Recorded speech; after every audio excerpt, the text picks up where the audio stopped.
नमस्ते दोस्तों, स्वागत है आपका मिडनाइट खून में, जहां हम आपको ले चलते हैं उन कहानियों की दुनिया में जिनमें छुपा होता है डर, रहस्य और मौत का साया। आज की रात हम आपको सुनाने जा रहे हैं एक ऐसी दास्तान जिसका नाम है द कॉन्जूरिंग लास्ट राइट्स। यह कहानी है एक साधारण से परिवार की जो एक नए घर में खुशियां तलाशने आया था। लेकिन उन्हें क्या पता था कि यह घर उनका आशियाना नहीं, बल्कि एक ऐसे श्राप का कैदखाना है जहां सदियों से एक आत्मा अपने बदले की आग में जल रही थी। यह आत्मा जो सिर्फ शरीर नहीं चाहती थी, बल्कि पूरे परिवार की आत्मा को निगल जाना चाहती थी। क्या आरव और मीरा अपने बच्चों को इस खौफनाक दर्पण के श्राप से बचा पाएंगे? क्या कबीर और इशिता मल्होत्रा इस बुरी आत्मा को हराने में सफल होंगे, या फिर यह आत्मा एक बार फिर इंसानी रूहों को अपने अंधेरे में कैद कर लेगी? तो चलिए शुरू करते हैं यह खौफनाक सफर, द कॉन्जूरिंग लास्ट राइट्स। एक ऐसी कहानी जहां मौत ही अंत नहीं, बल्कि एक नई शुरुआत है। रात का समय था। आसमान पर बादलों ने चांद को पूरी तरह ढक लिया था। कहीं कहीं बिजली कौंध रही थी, जैसे अंधेरे में कोई चेतावनी हो। महीनों से आरव शर्मा और उसका परिवार एक अजीब खौफ में जी रहा था। शुरुआत छोटी छोटी घटनाओं से हुई थी। फर्नीचर अपने आप खिसकना, दीवारों से आती फुसफुसाहट, और रात में बच्चों के कमरे से अजीब चीखें। आरव ने सोचा था यह सब थकान और वहम है, लेकिन धीरे धीरे इन घटनाओं ने पूरे घर को अपनी गिरफ्त में ले लिया। आरव शर्मा एक साधारण इंसान, नौकरी पेशा, मेहनती। उसकी पत्नी मीरा शर्मा दयालु लेकिन अब डरी समी और परेशान। उनकी दो छोटी बेटियां अनाया और रिया। पहले यह घर उनके लिए सपनों का आशियाना था, अब यह एक कैदखाना बन चुका था। मीरा कई बार आरव से कह चुकी थी, ये घर ठीक नहीं है आरव, कुछ तो है यहां। लेकिन आरव बार बार यही कहता, मीरा घबराओ मत, बच्चे सुन रहे हैं, मैं किसी पंडित को बुला लूंगा। एक रात अनाया ने चिल्लाकर मां को बुलाया। मीरा दौड़कर कमरे में पहुंची। बेटी कांप रही थी। मां, आईने में कोई और खड़ा था।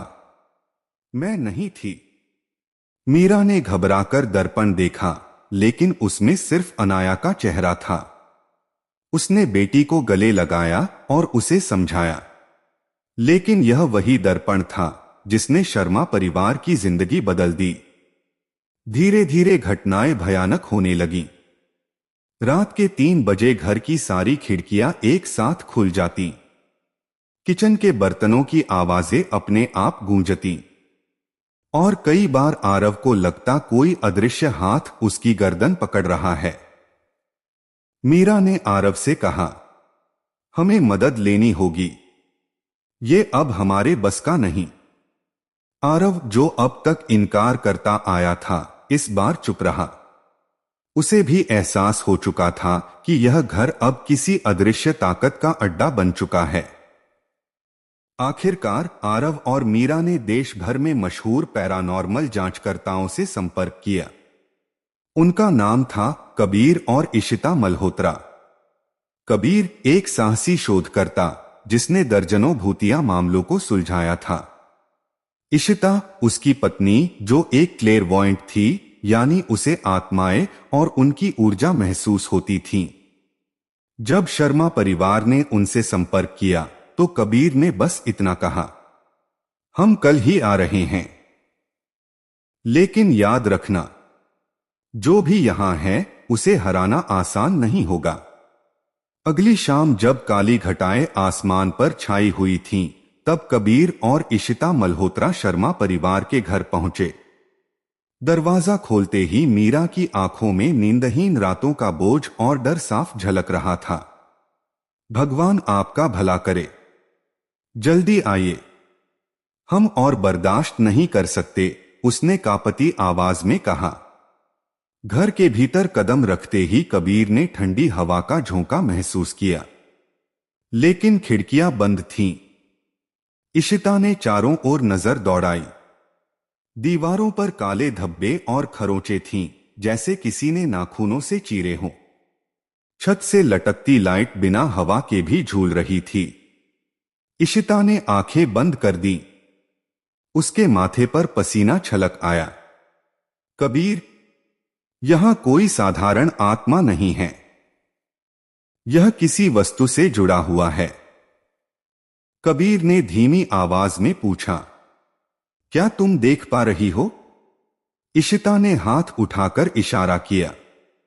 हां, वहां, उस कोने में रखा दर्पण। लिविंग रूम के कोने में रखा बड़ा सा दर्पण भारी लकड़ी के फ्रेम में जड़ा हुआ। उसके फ्रेम पर अजीब आकृतियां खुदी थीं, सांप, खोपड़ियां और उल्टे प्रतीक। कबीर पास जाकर देखने लगा। तभी उसे लगा जैसे आरव का प्रतिबिंब हिल रहा हो, जबकि आरव वहीं खड़ा था। कबीर ने पीछे हटते हुए कहा, यह दर्पण सिर्फ छवि नहीं दिखाता, यह देखता है, निगरानी करता है। मीरा ने कांपते हुए कहा, जब से यह दर्पण हमारे घर में आया है, हमारी जिंदगी नर्क बन गई है। इशिता धीरे धीरे दर्पण के पास पहुंची। उसने अपनी उंगलियां कांच पर रखीं। अचानक जैसे बिजली का झटका लगा हो, वह पीछे हट गई और उसकी आंखों में एक भयानक दृश्य उभर आया। उसने देखा, एक औरत काले वस्त्रों में मोमबत्तियों से घिरी बैठी थी। सामने यही दर्पण रखा था। उसके हाथ में खून से लथपथ चाकू था। वह मंत्र पढ़ रही थी और उसकी आंखों में शैतानी चमक थी। इशिता चीख उठी और जमीन पर गिर पड़ी। यह दर्पण नीलिमा नाम की चुड़ैल का है। उसने काला अनुष्ठान किया था। कबीर ने उसे संभाला। क्या वह अब भी इस घर से जुड़ी है? इशिता की सांसें तेज थीं। हां, यह दर्पण एक दरवाजा है और इसके पीछे बंधी हुई आत्माएं इस घर में प्रवेश कर रही हैं। कबीर ने कैमरे और रिकॉर्डिंग उपकरण पूरे घर में लगा दिए। आरव और मीरा घबराए हुए थे। बच्चियां अनाया और रिया अपनी मां से चिपकी हुई थीं। रात गहराई। घड़ी ने जैसे ही 12 बजाए, घर की सारी लाइटें एक साथ बुझ गईं। अचानक अनाया और रिया के कमरे से चीखें सुनाई दीं। कबीर ने दौड़कर दरवाजा खोला, लेकिन वह अजीब ताकत से बंद था। उसने जोर से धक्का मारा। कमरे के भीतर घुप अंधेरा था। सिर्फ दर्पण से हल्की नीली चमक निकल रही थी। इशिता ने देखा कि दर्पण की सतह पर लहरें उठ रही हैं, जैसे पानी में हलचल हो। फिर उसमें से छायाएं बाहर निकलने लगीं। लंबे हाथ, टेढ़े-मेढ़े चेहरे और गहरी आवाजें। यह घर हमारा है, तुम सब मरोगे। बच्चियां कोनों में दुबकी हुई थीं। मीरा रोते हुए दरवाजा पीट रही थी।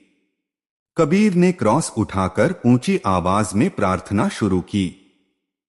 दर्पण कांपने लगा। उसकी सतह पर दरार सी बनने लगी। लेकिन उसी वक्त इशिता की आंखें सफेद हो गईं। वह ट्रांस में चली गई और बुदबुदाने लगी। नीलिमा ने अपने ही परिवार की बलि दी थी। उसने शैतान से अमरता मांगी थी और अब यह दर्पण उसकी आत्मा का कैदखाना है। अचानक दर्पण से एक हाथ बाहर निकला और इशिता की गर्दन पकड़ लिया। कबीर ने होली वाटर निकाला और पूरे जोर से दर्पण पर छिड़का। जैसे ही पानी कांच पर गिरा, धुआं और भयानक चीख गूंज उठी। इशिता आजाद हो गई, लेकिन दर्पण पर एक गहरी दरार बन चुकी थी। नीलिमा की आवाज गूंजी, अब तुमने मुझे छेड़ा है, इसकी कीमत चुकानी होगी। पूरा घर हिलने लगा। बच्चियां चीख रही थीं।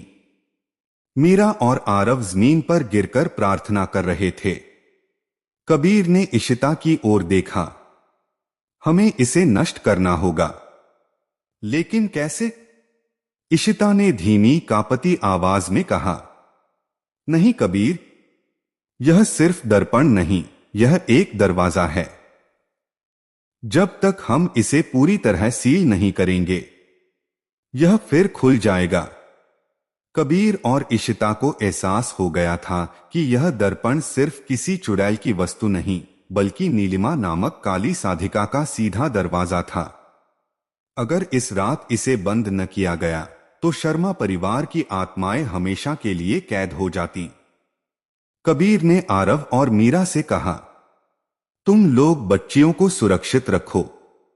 चाहे कुछ भी हो, इस कमरे से बाहर मत आना। अनाया और रिया अपनी मां से चिपकी हुई कांप रही थीं। कबीर ने होली वाटर, क्रॉस और मंत्रों की किताब निकाली। इशिता ने अपने गले से ताबीज उतारकर दर्पण की ओर बढ़ाया। कमरा अचानक और ठंडा हो गया। खिड़कियां जोर से बजने लगीं और दर्पण की दरार से नीली चमक फैलने लगी। दर्पण के भीतर धुआं सा घूमने लगा। धीरे धीरे एक औरत का चेहरा उभरा, काले वस्त्रों में लिपटी, आंखें जलती हुई अंगारों जैसी। वह हंसी। तुम सोचते हो कि मुझे रोक पाओगे?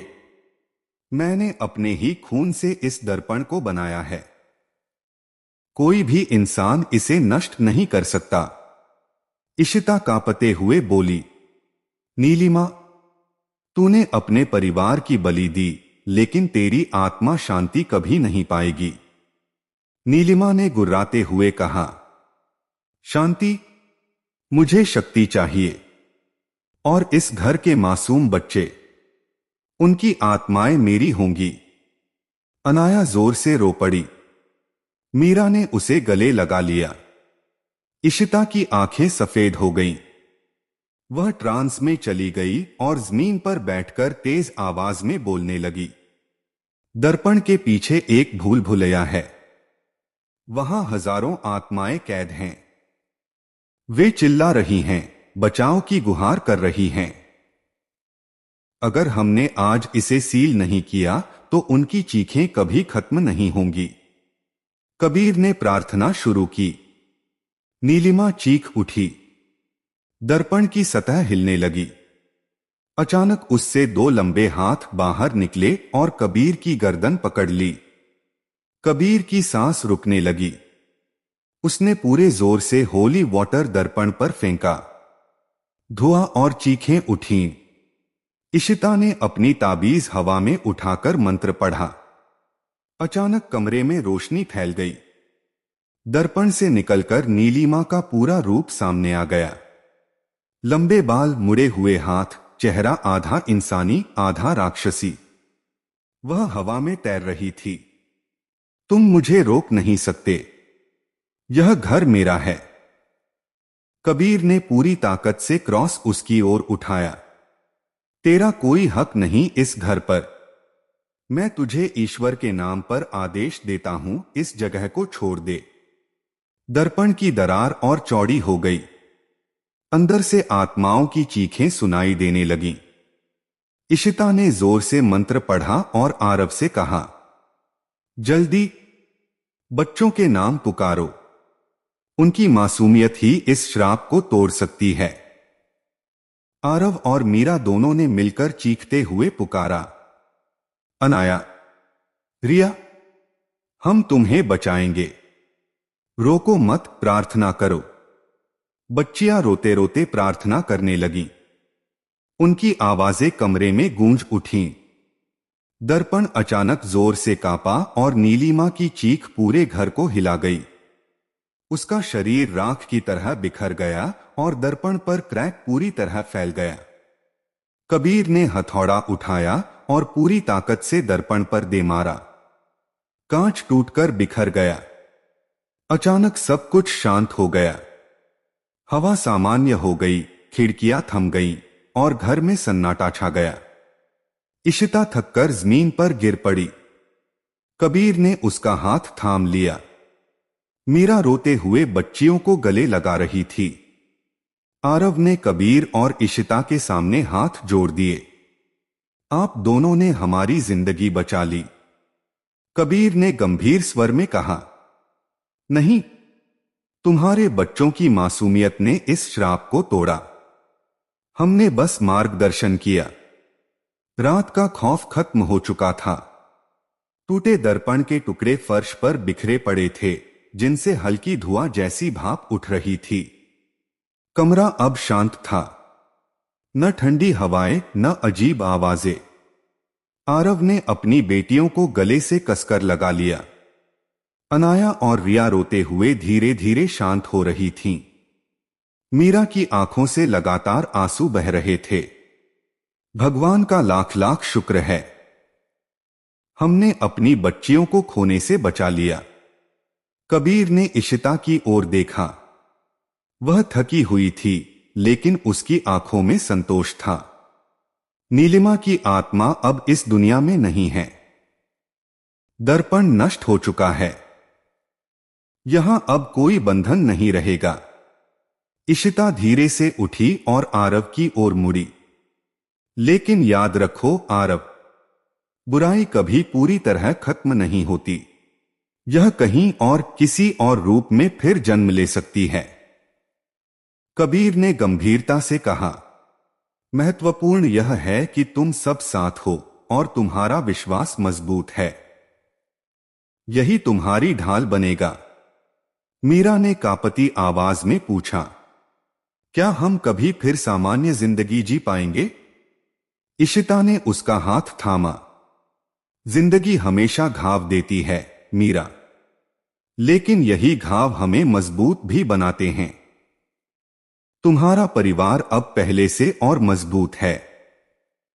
अगली सुबह सूरज की पहली किरण घर की खिड़कियों से भीतर आई। कई महीनों बाद घर में उजाला महसूस हो रहा था। आरव ने अपनी बेटियों की ओर देखा और कहा, आज से यह घर सिर्फ हमारा है। इसमें कोई डर नहीं, सिर्फ प्यार और खुशियां होंगी। अनाया ने मासूमियत से मुस्कुराते हुए कहा, पापा अब दर्पण हमें नहीं डराएगा ना? कबीर ने सिर हिलाया। नहीं बच्ची, अब कोई दर्पण तुम्हें कभी नुकसान नहीं पहुंचा पाएगा। कबीर और इशिता सामान समेटकर बाहर निकलने लगे। आरव और मीरा ने हाथ जोड़कर कहा, हम आपके ऋणी रहेंगे जीवन भर। कबीर ने शांत स्वर में उत्तर दिया, हमें धन्यवाद मत दीजिए, हम बस वही करते हैं जो सही है। इशिता ने मुस्कुराकर बच्चियों के सिर पर हाथ रखा। अपना ख्याल रखना और हमेशा प्रार्थना करना, क्योंकि प्रार्थना सबसे बड़ी ढाल है। वे गाड़ी में बैठे और धीरे धीरे दूर निकल गए। जैसे जैसे उनकी गाड़ी धूल में खो गई, शर्मा परिवार अपने आंगन में खड़ा होकर उन्हें जाते देखता रहा। उनके दिल में डर अभी भी कहीं गहराई में था, लेकिन उसके ऊपर छाया हुआ था विश्वास। मीरा ने आरव का हाथ थामा। हम अब कभी अकेले नहीं हैं। आरव ने उसकी ओर देखा और सिर झुका दिया। हाँ, हमने नरक देखा है और अब हम जीवन की कदर करना जानते हैं। घर की खिड़की से आती धूप ने मानो इस बात की गवाही दी कि बुराई चाहे कितनी भी गहरी क्यों न हो, प्यार और विश्वास हमेशा विजयी होते हैं। तो दोस्तों, यह थी द कॉन्जूरिंग लास्ट राइट्स की दास्तान। एक ऐसा परिवार जिसने अपने घर में नरक का सामना किया। एक ऐसा श्राप जिसने पीढ़ियों को बांध रखा था। और वो बहादुर लोग जिन्होंने अपनी जान दांव पर लगाकर बुराई को हराया। लेकिन याद रखना, हर अंत एक नई शुरुआत भी होता है। बुराई पूरी तरह कभी खत्म नहीं होती। वो सिर्फ एक जगह से दूसरी जगह, एक चेहरे से दूसरे चेहरे तक पहुंचती रहती। आज शर्मा परिवार सुरक्षित है। उनकी जिंदगी में फिर से रोशनी लौट आई है। लेकिन कौन जानता है कल कौन सा घर, कौन सा परिवार इस अदृश्य अंधेरे का अगला शिकार बनेगा। अगर आपको यह कहानी पसंद आई हो तो हमें बताना न भूलें, क्योंकि हम आपके लिए फिर लौटेंगे एक और सिहरन भरी कहानी लेकर, जहां डर आपका इंतजार कर रहा होगा। तब तक याद रखिए, आंखें बंद मत करना, क्योंकि अंधेरे में